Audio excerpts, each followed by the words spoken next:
მოგესალმებით ძვირფასო მეგობრებო. ეთერშია თეთრი კარავი. მე ვარ მსახიობი ეკა ჩხეიძე და თქვენი თხოვნით რამდენიმე გადაცემას მე გავუძღვები. დღეს ორი ძალიან საინტერესო და წარმატებული ქალბატონი გვეყოლება სტუმრად. ისინი თავად გვიამბობენ იმაზე, თუ რა სირთულეების და წინააღმდეგობების გადალახვა დასჭირდათ, რომ საბოლოოდ თავიანთი ნამდვილი ადგილი ეპოვათ ცხოვრებაში. ქალბატონი მარინა და ქალბატონი ნინო არიან დღეს ჩვენი სტუმრები. მოგესალმებით. მოგესალმებით, ძვირფასო მსმენელებო. აბა რომელი დაიწყებთ? სანამ ჩემს თავზე რამეს ვიტყოდე, ქალბატონო ეკა, მინდა გითხრათ, რომ თქვენი დიდი თაყვანისმცემელი ვარ და მგონის ყველა სპექტაკლი მაქვს ნანახი თქვენი მონაწილეობით. დიდი მადლობა. მე მქვია მარინა, ვარ 46 წლის. ახლა რასაც მოვყვები, ბევრ ქალს აქვს მსგავსი ისტორია, მაგრამ ყველას არ შეუძლია, რომ საკუთარ პრობლემებზე ხმამაღლა ილაპარაკოს. მოკლედ, ცოლად ჩემთვის სრულიად უცხო ადამიანს გავყევი. რაც 25 წლის წინ ეს ჩვეულებრივი მოვლენა იყო. რა თქმა უნდა, ძნელია კარგი ოჯახის შექმნა ადამიანთან, რომელსაც ნორმალურად არც კი იცნობ, მაგრამ ყველანაირად ვცდილობდი, კარგი ურთიერთობა გქონოდა.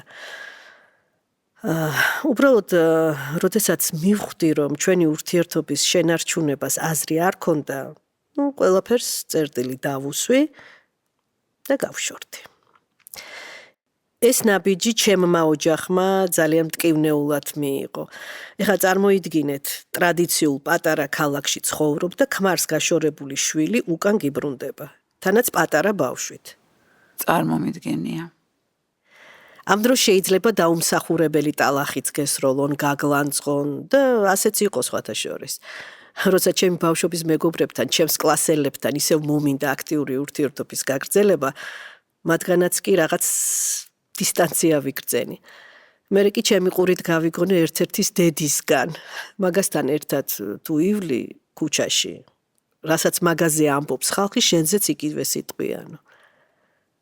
ამის მერე მე თვითონ ვთქვი უარი მათთან მეგობრობაზე. შეიძლება მეც ჩავერთვები რაღაც გამახსენდა. კი, აბა რა თქმა უნდა. დიდი მადლობა.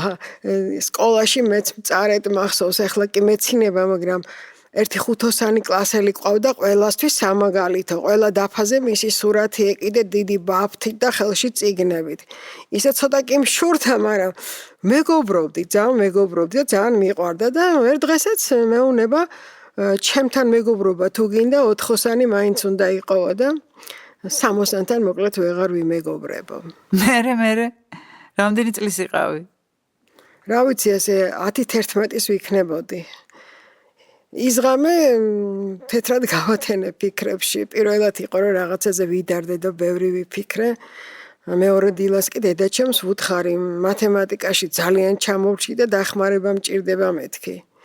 იმავე საღამოს გამაქანა ჩემს მათემატიკოს ნათლიასთან და ბევრი რომ არ გავაგრძელო, წლის ბოლოს უკვე ყველა საგანში ფრიადები მყავდა. ჩვენ დროს ხომ გახსოვთ, 5-ბალიანი სისტემა იყო, მოკლედ მეც 5-ოსანი გავხდი. ყოჩა. და მე ისევ გააგრძელა 5-ოსანმა თქვენთან მეგობრობა? არა, მე აღარ მომინდა. ისე ვინ იცის, იქნებ ზოგჯერ ასეთი ადამიანები იმიტომ გვხვდება ჩვენი ცხოვრების გზაზე, რომ უკეთესობისკენ შევიცვალოთ. კი, არის მაგაში რაღაც ჭეშმარიტება. ბოდიში რა რო ჩაგეჭერით. არა, პირიქით, ძალიან საინტერესო რაღაც მოყევით. ვაგრძელებ ჩემს ისტორიას. მოკლედ, დავბრუნდი ჩემს მშობლებთან და ჩემს თავს პირობა მივეცი, რომ საკუთარი ბედნიერებისთვის ბოლომდე მებრძოლა. პირველ რიგში კი ჩემი შვილისთვის, რა თქმა უნდა, რადგან მას ყველაზე მეტად სჭირდებოდა ბედნიერი და მომღიმარი დედა. ნამდვილად ასეა გეთანხმებით. ცხოვრებაში ჩვენ რაც არ უნდა რთული პერიოდი გქონდეს, ამის გამო ბავშვები არ უნდა დავთრგუნოთ და დავაკომპლექსოთ. მალე ჩვენს პატარა ქალაქში ერთ-ერთი საერთაშორისო ორგანიზაციის დახმარებით ჯერ კომპიუტერის შემსწავლელი კურსები გაიხსნა და რა თქმა უნდა პირველი მე ჩავეწერე.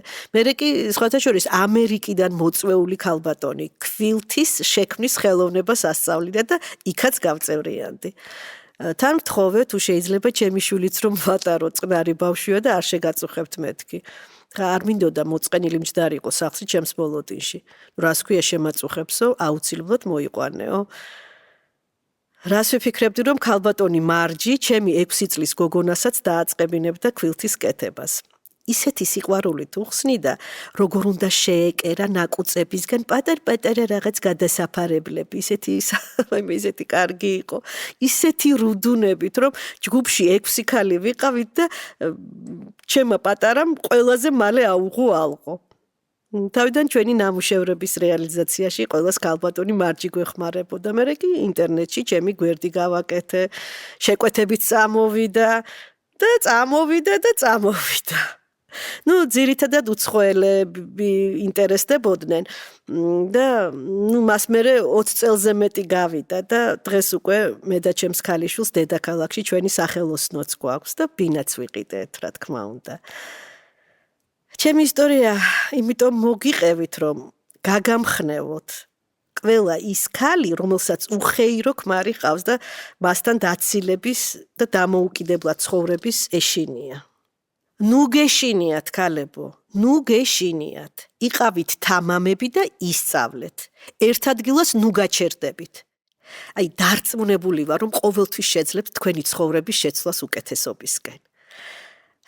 მე ახლა თავად ვასწავლი ქვილთის შექმნის ხელოვნებას და მაქვს ფასიანი ჯგუფები.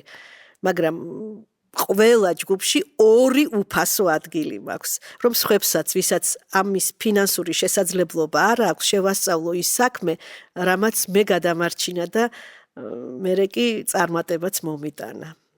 ჩემს კოორდინატებს თეთრ კარავში ვტოვებ. დიდი მადლობა. დიდი მადლობა საინტერესო ისტორიისთვის. მე ერთი კვირით გემშვიდობებით ძვირფასო მსმენელებო და იმედია ისევ შევხვდებით ერთმანეთს ახალი ამბებით და საინტერესო თემებით. მომავალ შეხვედრამდე.